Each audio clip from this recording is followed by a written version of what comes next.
Selamat malam Bapak dan Ibu sekalian. Apa kabarnya? Semoga Bapak, Ibu, dan kita semua dalam keadaan sehat-sehat saja dan dalam lindungan Tuhan. Pada hari ini, kita akan sama-sama berdoa bersama dalam rangkaian Pekan Doa Pentakosta di hari yang ketiga, Rabu 19 Mei 2021, yang akan dibawakan oleh Bapak Pendeta Immanuel Adam dengan tema Sukacita dalam Dukacita. Namun sebelumnya, kita akan bersama menyanyikan Kidung Jemaat 3, bait pertama dan keempat. Kami puji dengan riang.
Jemaat yang dikasihi Tuhan, mari kita berdoa.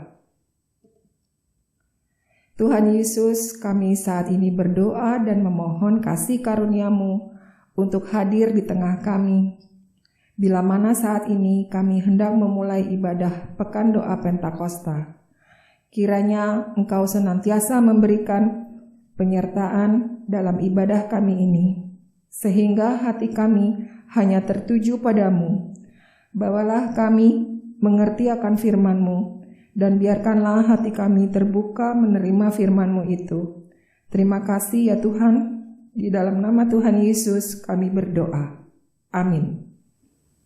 Marilah kita bermazmur secara berbalasan dari Mazmur 46 ayat 2-8. Allah itu bagi kita tempat perlindungan dan kekuatan.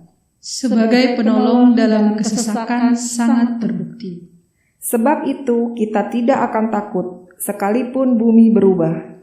Sekalipun gunung-gunung goncang di dalam laut. Sekalipun ribut dan berbuih airnya. Sekalipun gunung-gunung goyang oleh geloranya. Kota Allah kediaman yang maha tinggi. Disukakan oleh aliran-aliran sebuah sungai.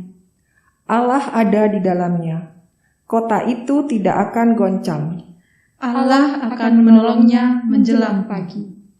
Bangsa-bangsa ribut, kerajaan-kerajaan goncang. Ia memperdengarkan suaranya dan bumi pun hancur. Tuhan semesta alam menyertai kita. Kota benteng kita ialah Allah Yakub. Bapak Ibu yang terkasih, sesaat lagi kita akan mendengarkan firman Tuhan mengenai sukacita dalam dukacita. Mari Bapak Ibu kita menyanyikan nyanyian Kidung Baru 170 bait pertama dan kedua. Jalan hidup tak selalu.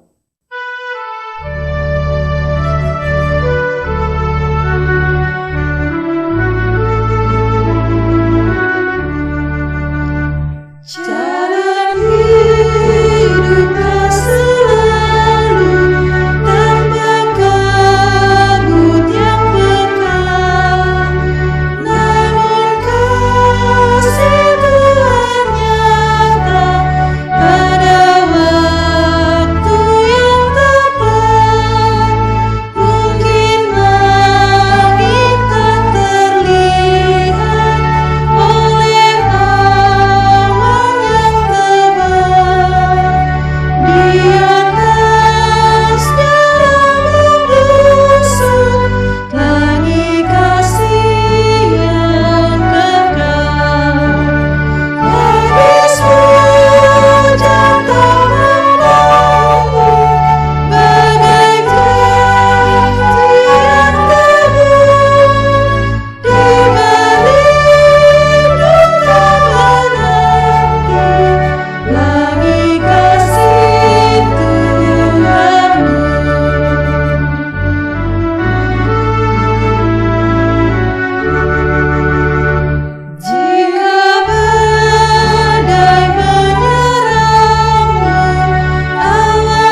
Selamat malam Bapak Ibu Saudara yang dikasihi Tuhan Yesus.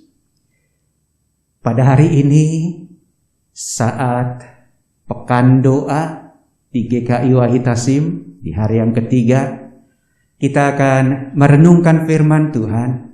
Bagaimana kita bersuka cita di tengah-tengah duka cita. Sebelumnya mari kita bersama-sama berdoa. Mari kita berdoa. Tuhan Yesus, kami bersyukur bahwa sampai hari ini Tuhan ada bersama kami. Kami bisa alami, rasakan pertolongan Tuhan, kasih Tuhan, tuntunan Tuhan. Di mana hari ini kami bisa hadir bersama-sama mengikuti acara pekan doa menjelang Pentakosta. Semua karena kasih Tuhan. Sebentar kami akan membaca dan merenungkan firman-Mu, karena kami percaya firman-Mu akan meneguhkan kami, menguatkan pengharapan, iman dan kasih kami pada Tuhan. Terima kasih Bapa, dalam nama Tuhan Yesus kami berdoa. Amin. Bapak Ibu Saudara yang dikasihi Tuhan Yesus, saya akan bacakan bagian firman Tuhan dari Injil Yohanes, pasalnya yang ke-16. Injil Yohanes pasal 16 ayat 16 sampai ayat yang ke-24. Injil Yohanes pasal 16 ayat 16 sampai 24 dicatat demikian. Tinggal sesaat saja dan kamu tidak melihat aku lagi, dan tinggal sesaat saja pula dan kamu akan melihat aku. Mendengar itu beberapa dari muridnya berkata seorang kepada yang lain, apakah artinya ia berkata kepada kita, tinggal sesaat saja dan kamu tidak melihat aku, dan tinggal sesaat saja pula dan kamu akan melihat aku, dan aku pergi kepada Bapa. Maka kata mereka, apakah artinya ia berkata tinggal sesaat saja? Kita tidak tahu apa maksudnya. Yesus tahu bahwa mereka hendak menanyakan sesuatu kepadanya. Lalu Yesus berkata kepada mereka, adakah kamu membicarakan seorang dengan yang lain apa yang kukatakan tadi, yaitu tinggal sesaat saja, dan kamu tidak melihat aku, dan tinggal sesaat saja kamu akan melihat aku. Aku berkata kepadamu, sesungguhnya kamu akan menangis dan meratap, tetapi dunia akan bergembira. Kamu akan berduka cita, tetapi duka citamu akan berubah menjadi sukacita. Seorang perempuan berduka cita pada saat ia melahirkan, tetapi sesudah ia melahirkan anaknya, ia tidak ingat lagi akan penderitaannya, karena kegembiraan bahwa seorang manusia sudah dilahirkan ke dunia. Demikian juga kamu sekarang diliputi duka cita, tetapi aku akan melihat kamu lagi, dan hatimu akan bergembira, dan tidak ada seorang pun yang dapat merampas kegembiraan itu daripadamu. Dan pada hari itu kamu tidak akan menanyakan apa-apa kepadaku. Aku berkata kepadamu, sesungguhnya segala sesuatu yang kamu minta kepada Bapa akan diberikannya kepadamu dalam namaku. Sampai sekarang kamu belum meminta sesuatu pun dalam namaku. Mintalah, maka kamu akan menerima, supaya penuhlah sukacitamu. Sedemikian saudara firman Tuhan yang akan kita renungkan bersama-sama. Saudara, kata duka cita ini sebenarnya terjemahan dari bahasa Yunaninya lupeo. Alkitab bahasa Indonesia menerjemahkannya dengan kata duka cita. Namun secara harafiah, saudara, kata lupeo itu berarti kesusahan hati, kesedihan hati yang sangat dalam. Saudara, begitu banyak latar belakang orang bersusah hati. Entah mungkin karena sakit penyakitnya yang gak sembuh-sembuh, sehingga dia merasa susah hati, sedih hatinya, atau juga kehilangan pekerjaannya, atau melihat tingkah laku anak, menantu, cucunya yang bertindak kasar mungkin, yang bertindak tidak sesuai dengan apa yang diharapkan. Itu yang membuat orang tua bersusah hati.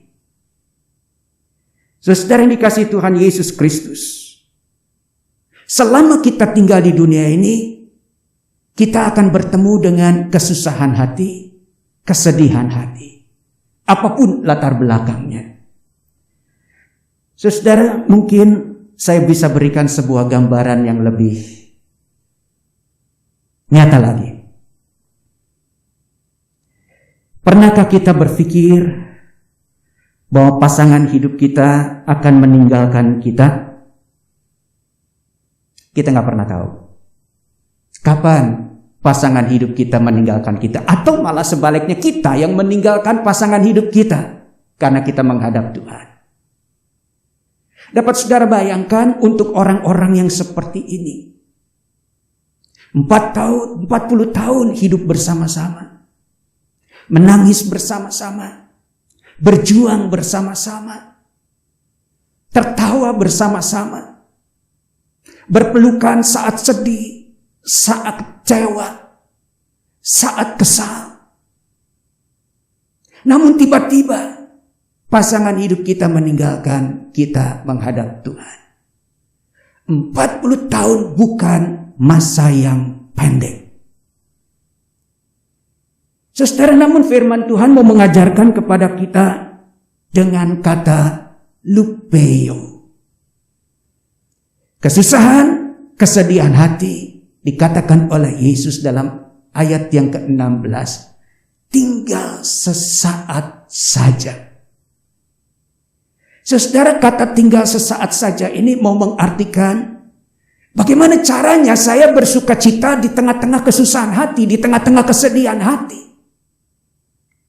Yang pertama, saudara, firman Tuhan mau mengajarkan di sini, kalau saudara berhadapan dengan kesusahan hati, kesedihan hati, silahkan saudara bersedih hati, silahkan saudara bersusah hati.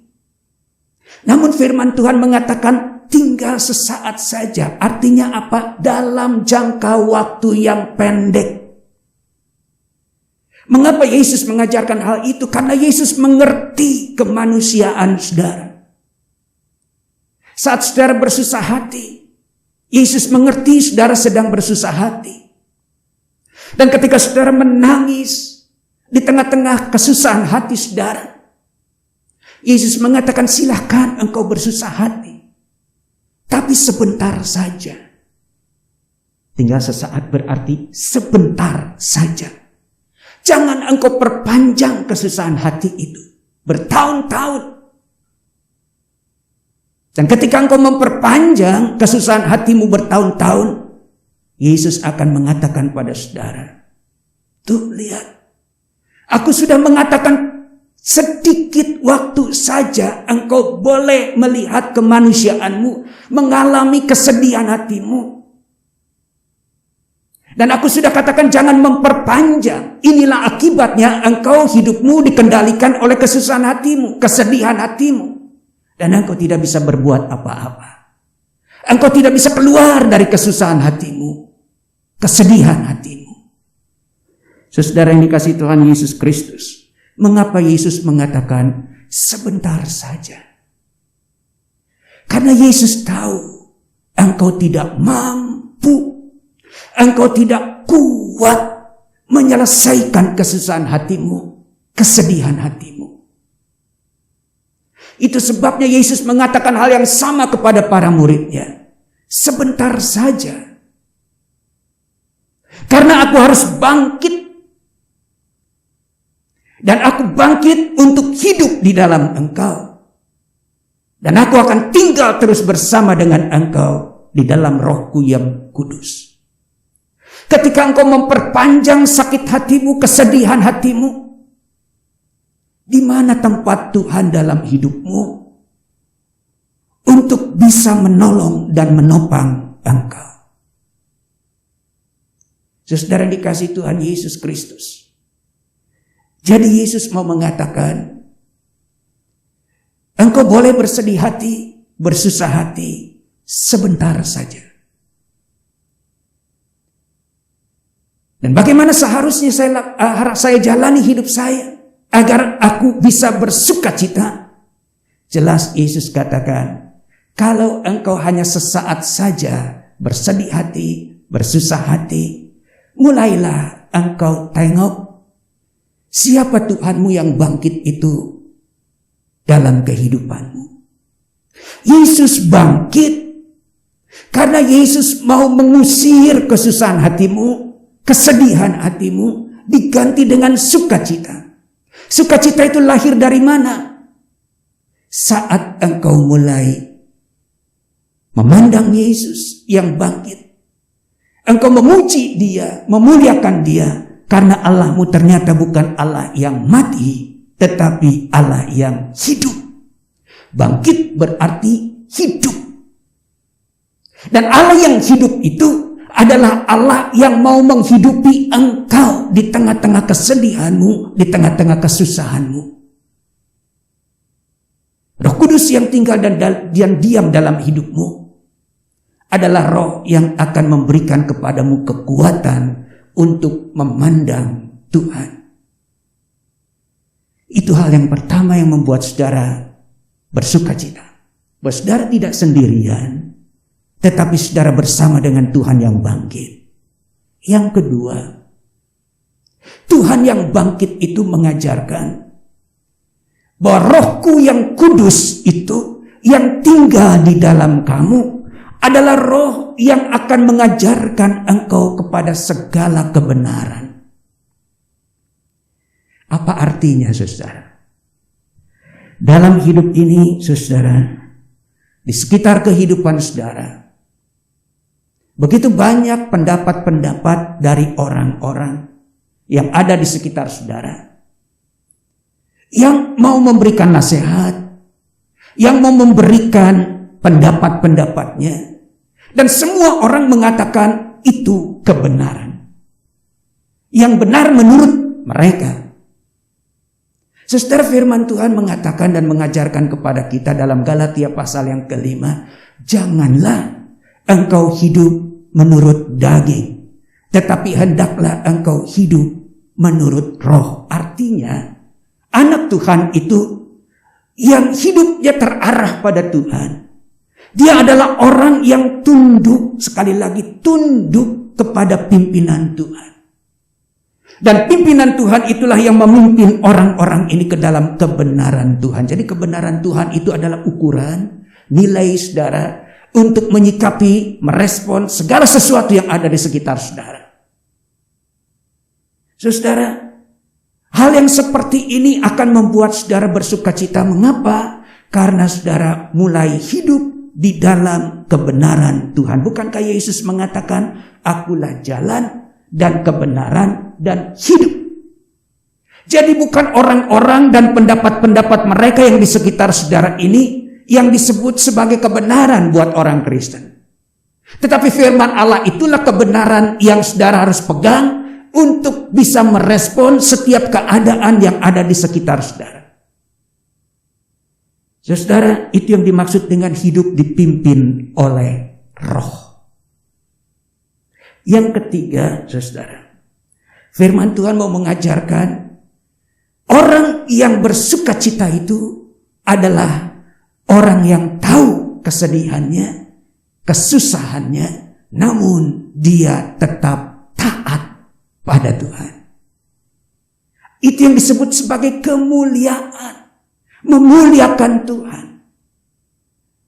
Saudara, firman Tuhan mengajarkan, saudara, cara memuliakan Tuhan itu adalah melalui ketaatanmu di tengah-tengah bangsa yang tidak taat kepada Tuhan. Seperti apa ketaatan itu? Ketaatan itu berarti saya akan terus-menerus berproses, bergumul bersama dengan Tuhan. Di dalam firman-Nya, saat saya harus menghadapi kesusahan-kesusahan. Saat saudara menghadapi kesusahan dan kesedihan hati, saudara hanya mengatakan, oke, ini bagian kehidupanku. Namun aku percaya bahwa aku harus tetap berada dalam firman-Nya. Walaupun kesedihan dan kesusahan hati mau mengajarkan hal yang lain dalam hidup saudara. Yaitu saudara bisa berespon mungkin lebih negatif dalam hidup ini. Dia nyakitin saya sakitin lagi dia. Dia bully saya bully lagi orang itu. Itu kebenaran menurut dunia. Ketaatan tidak akan membuat saudara bersikap seperti itu. Tetapi saudara belajar untuk selalu mengampuni. Walaupun enggak gampang.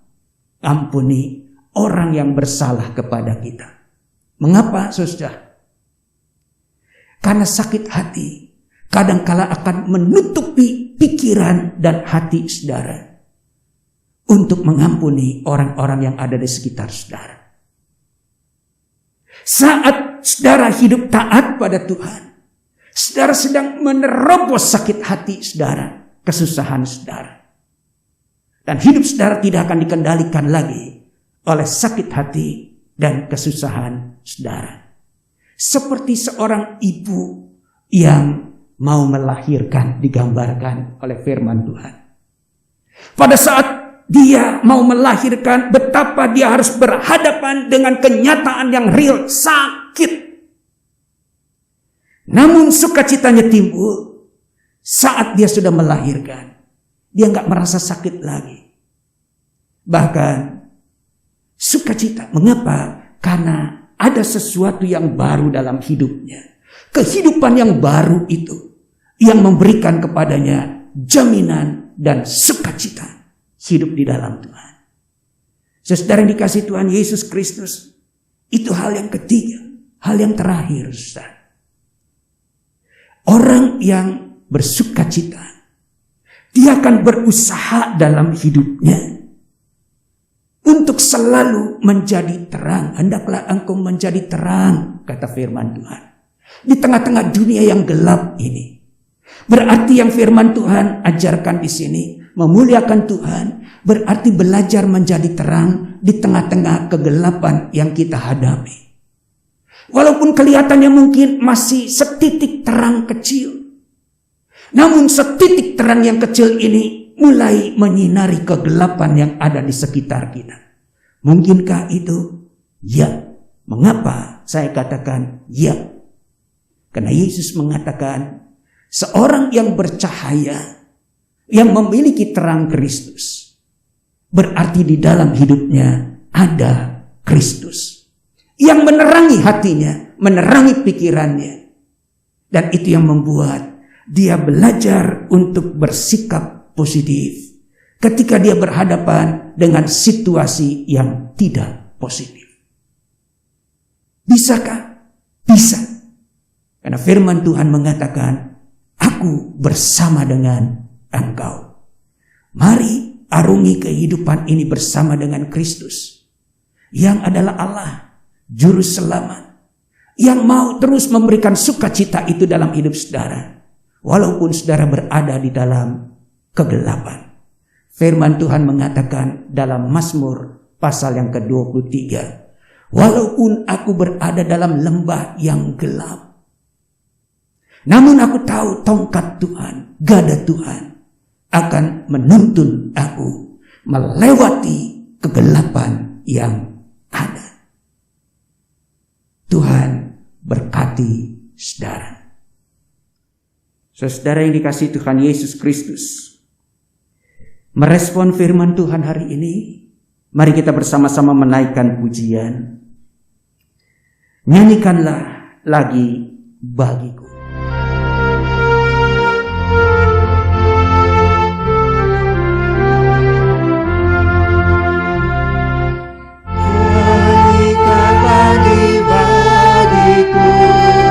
Firman kehidupan, sungguh mulia dan merdu. Firman kehidupan, firman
Mari jemaat sekalian kita bersama-sama berdoa. Tuhan Yesus, di pekan doa di hari yang ketiga ini, kembali kami datang kepadamu bersama-sama. Kami mau menaikkan doa-doa kami. Pertama, ampunilah kami Tuhan atas segala salah dan dosa kami. Mungkin ada kata-kata, pikiran, perasaan kami yang tidak menyenangkan hati Tuhan. Ampuni kami Tuhan.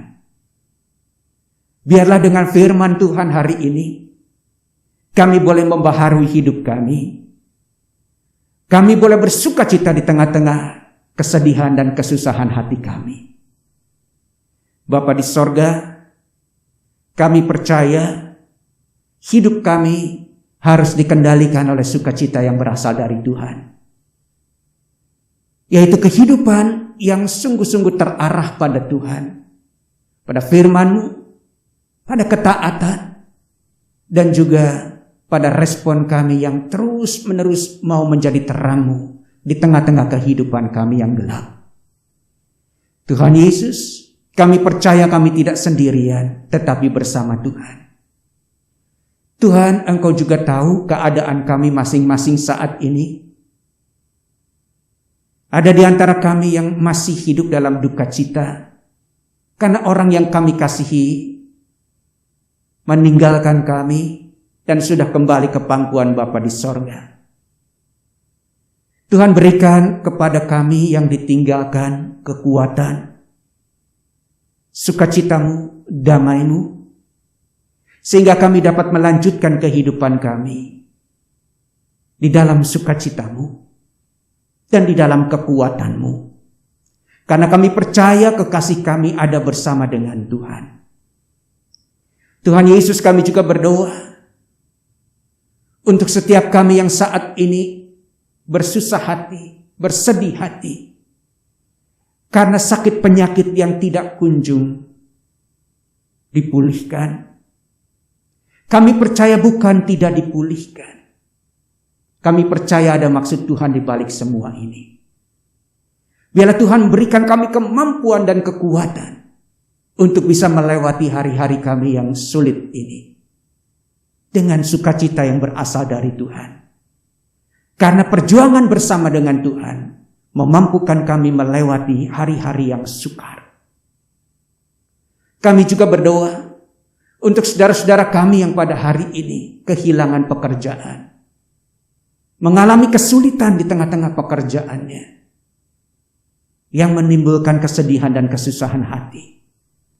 Tuhan juga hadir bersama dengan saudara-saudara kami ini.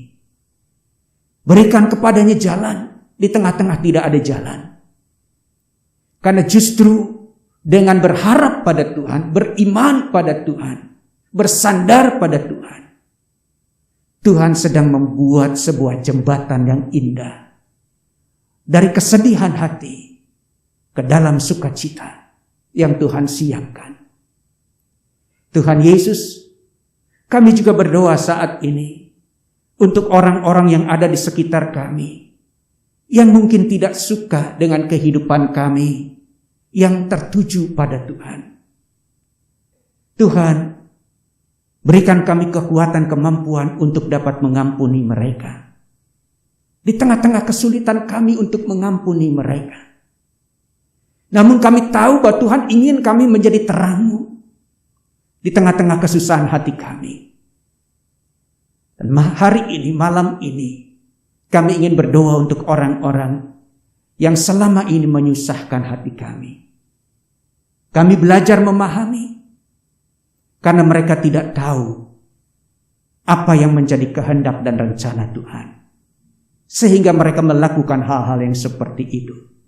Ampuni mereka Bapa. Bapa di sorga, kami juga ingin berdoa hari ini untuk setiap kami yang sedang berjuang untuk memperbaiki kehidupan kami, sehingga kehidupan kami menjadi kehidupan yang indah di mata Tuhan. Berjuang untuk keluar dari dosa dan kesalahan kami. Tuhan, tolong pegang tangan kami, Kami tidak sanggup sendirian menjalani hidup ini. Dengan kuasa-Mu, kami akan dimampukan melakukan hal itu. Bapa di sorga, pada akhirnya kami mau berdoa untuk gereja-Mu saat ini. Tuhan, pakai gereja-Mu untuk menjadi alat-Mu dalam pelayanan kepada jemaat-Mu, kepada orang-orang yang mau datang ke hadapan-Mu. Sehingga melalui pelayanan gereja-Mu nama-Mu dimuliakan. Tuhan Yesus, kami ingin berdoa juga untuk saudara-saudara kami yang saat ini sedang terpapar COVID-19, baik di India maupun di belahan bumi yang lain. Tuhan, tolong mereka di tengah-tengah kesusahan mereka. Tuhan hadir memberi mereka pemulihan, kekuatan, dan sukacita-Mu. Terima kasih Bapa di sorga. Akhirnya kami mau menyerahkan hidup kami, pergumulan kami, masa depan kami seutuhnya ke dalam tangan-Mu. Saat ini kami ingin menerima berkat-Mu sebelum kami kembali melanjutkan aktivitas kami. Saya undang saudara yang hadir dimanapun saudara berada untuk berdiri. Terimalah berkat Tuhan. Kasih karunia Tuhan Yesus Kristus, kasih Allah Bapa, serta persekutuan dan pertolongan Roh Kudus menyertai langkahmu dari sekarang sampai ke masa depan. Amin. Tuhan berkati saudara.